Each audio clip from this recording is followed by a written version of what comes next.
तो दोस्तों आज हम राजस्थान सीईटी के लिए 25 इम्पोर्टेंट प्रश्नों के बारे में बात करेंगे और ये सभी प्रश्न मोस्ट इम्पोर्टेंट सिलेक्टेड प्रश्न हैं और परीक्षा में आने लायक प्रश्न, इसलिए वीडियो में आप अंत तक जरूर बने रहे। तो चलो वीडियो को शुरू करते हैं। तो आपका पहला सवाल है कि डॉक्टर केदारनाथपुरी किस पुरातात्विक स्थल के अनुसंधान करता है। मोस्ट इम्पोर्टेंट क्वेश्चन है। तो क्या प्रश्न है, वापस एक बार देखो कि डॉक्टर केदारनाथपुरी किस पुरातात्विक स्थल के अनुसंधान करता है।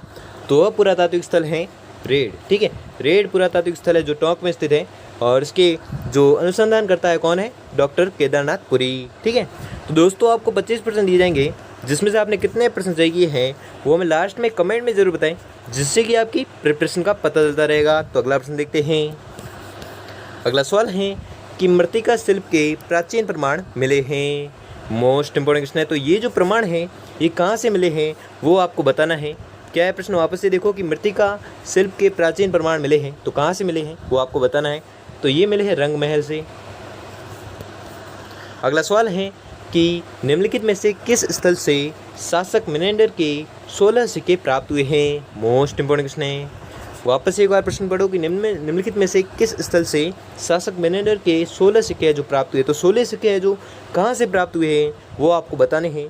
तो 16 जो सिक्के हैं वो प्राप्त हुए बेराट से। ठीक है, बेराट से 16 सिक्के प्राप्त हुए और किस शासक के हैं 16 सिक्के, तो ये मिनेंडर के 16 सिक्के हैं। ठीक है, अगला सवाल है कि निम्न में से कौन सा एक युग्म है जो सही सुमेलित नहीं है। तो वह युग्म बताना है जो सही सुमेलित नहीं है। तो वह युग्म है बेराट केदारनाथपुरी और ये युग्म है जो सही सुमेलित नहीं है। ठीक है, अगला सवाल है कि निम्न में से कौन सी शिल्प कृति कालीबंगा से प्राप्त नहीं हुई है। तो वह शिल्प कृति कौन सी है जो कालीबंगा से प्राप्त नहीं हुई वो आपको बताना है। तो वह शिल्प कृति है हल्की मिट्टी की प्रतिकृति। ठीक है, हल्की मिट्टी की प्रतिकृति जो शिल्प कृति है वो कालीबंगा से प्राप्त नहीं हुई है। अगला सवाल है कि भीमडूंगरी गणेश डूंगरी राजस्थान की किस सभ्यता से संबंधित हैं। मोस्ट इंपॉर्टेंट क्वेश्चन है। क्या प्रश्न है, वापस से देखो कि भीमडूंगरी गणेश डूंगरी राजस्थान की किस सभ्यता से संबंधित है। तो ये जो सभ्यता है ये है बेराट सभ्यता। ठीक है, बेराट सभ्यता से संबंधित है क्या, भीमडूंगरी और गणेश डूंगरी।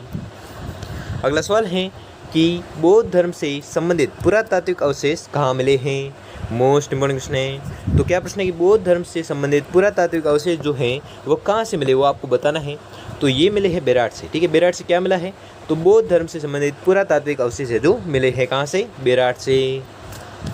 अगला सवाल है कि बेराट जो विराट नगर में स्थित है। ठीक है, बेराट में प्रथम उत्खनन किसके नेतृत्व में किया गया था। मोस्ट इम्पोर्टेंट क्वेश्चन है। तो बेराट में जो प्रथम उत्खनन किया गया था वो किया गया था दयाराम साहनी के नेतृत्व में। ठीक है, दयाराम साहनी के नेतृत्व में क्या किया गया, अगर एग्जाम में पूछे कि दयाराम साहनी के नेतृत्व में क्या किया गया, तो दयाराम साहनी के नेतृत्व में किया गया बेराट में उत्खनन, प्रथम उत्खनन है जो किया गया था। अगला सवाल है कि अनाज रखने के बड़े मृद भांड जिन्हें गोरे बंकोट कहा जाता है किस प्राचीन सभ्यता से प्राप्त हुए हैं। मोस्ट इंपोर्टेंट क्वेश्चन है। ठीक है, प्रश्न एक बार वापस से पढ़ो कि अनाज रखने के बड़े मृद भांड जिन्हें गोरे बंकोट है जो कहा जाता है और ये किस प्राचीन सभ्यता से प्राप्त हुए हैं वो आपको बताना है।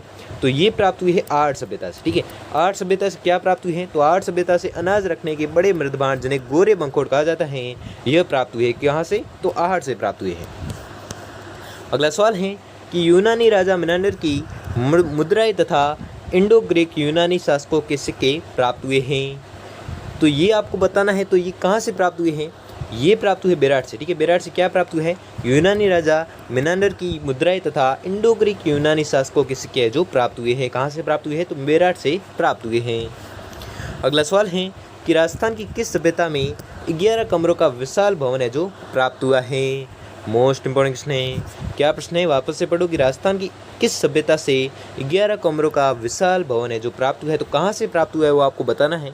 तो ये प्राप्त हुआ है बालाथल से। ठीक है, बालाथल से क्या प्राप्त हुआ है, 11 कमरों का विशाल भवन है जो प्राप्त हुआ है।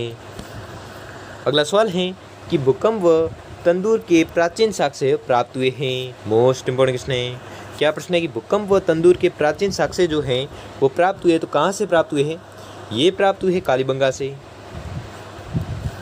अगला सवाल है कि किस सभ्यता में घरों किस सभ्यता में घरों के एक से अधिक चूल्हों के मिलने से संयुक्त परिवार का पता चलता है? मोस्ट इंपॉर्टेंट क्वेश्चन है और ये प्रश्न बहुत बार एग्जाम में पूछा भी गया है। ठीक है, तो इस प्रश्न को आपको रट लेना है।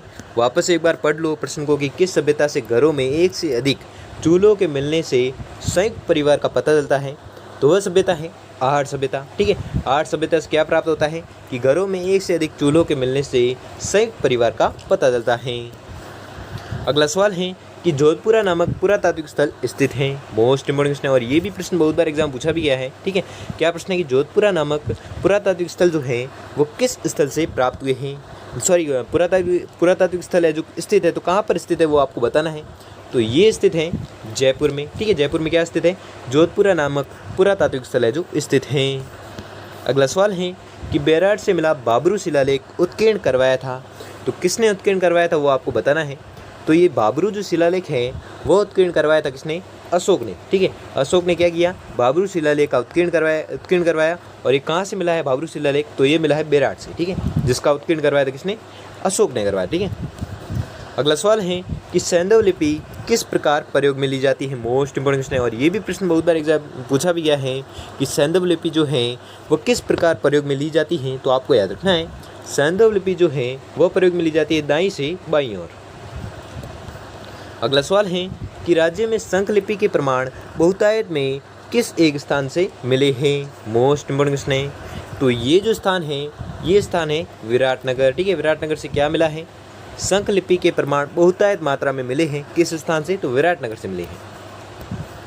अगला सवाल है कि मौर्य काल के अवशेष राजस्थान में कहाँ मिले हैं? मोस्ट इंपॉर्टेंट क्वेश्चन है। तो मौर्य काल के जो अवशेष हैं वो राजस्थान में मिले हैं बेराट एवं कणसवा गांव में। ठीक है, बेराट एवं कणसवा गांव से क्या मिला है? मौर्य काल के अवशेष है जो राजस्थान में मिले हैं। कहाँ से? बेराट एवं कणसवा गांव से। अगला सवाल है कि राजस्थान की किस सभ्यता में अलंकृत ईंटों से निर्मित फर्श का अवशेष मिला है? मोस्ट इंपॉर्टेंट क्वेश्चन है। ठीक है, तो ये प्रश्न क्या है वापस से पढ़ो एक बार, और ये प्रश्न बहुत बार एग्जाम पूछा भी गया है। ठीक है, तो आपको रट लेना है कि राजस्थान की किस सभ्यता में अलंकृत ईंटों से निर्मित फर्श का अवशेष है जो मिला है? तो कहाँ से मिला है? तो ये मिला है कालीबंगा से। ठीक है, कालीबंगा जो सभ्यता है उसमें मिला है क्या? अलंकृत ईंटों से निर्मित फर्श का जो अवशेष है जो मिला है। कहाँ से मिला है? तो कालीबंगा से मिला है। अगला सवाल है कि कालीबंगा सभ्यता के लोग किस लिपि का प्रयोग करते थे? मोस्ट इंपॉर्टेंट क्वेश्चन, और ये भी प्रश्न बहुत बार एग्जाम पूछा भी गया है। ठीक है, तो इस प्रश्न को भी आपको रट लेना है कि कालीबंगा सभ्यता के लोग है जो किस लिपि का प्रयोग करते थे। तो कालीबंगा सभ्यता जो है इस सभ्यता के लोग प्रयोग करते थे सैंधव लिपि का प्रयोग। ठीक है, सैंधव लिपि का प्रयोग करते थे कौन से लोग? कालीबंगा सभ्यता के लोग। अगला सवाल है कि आहट सभ्यता के लोग किस खाद्य से अच्छी तरह परिचित थे? मोस्ट इंपॉर्टेंट क्वेश्चन है। तो ये जो परिचित थे ये परिचित है चावल से। ठीक है, चावल खाद्य से अच्छी तरह परिचित थे कौन? तो आहट सभ्यता के लोग परिचित थे। अगला सवाल है कि बीजक डूंगरी पर सर्वप्रथम अशोक के शिलालेख को किसने और कब खोजा? मोस्ट इंपॉर्टेंट क्वेश्चन है। तो अशोक के शिलालेख है जिनने जो खोजा था किसने? तो आपको याद रखना है ये खोजा था कैप्टन बट ने, और कब खोजा था वो भी आपको याद रखना है। तो ये खोजा था 1837 में। ठीक है, 1837 में कैप्टन बट ने बीजक डूंगरी पर सर्वप्रथम अशोक के शिलालेख को खोजा था। ठीक है, तो आपको याद रखना है।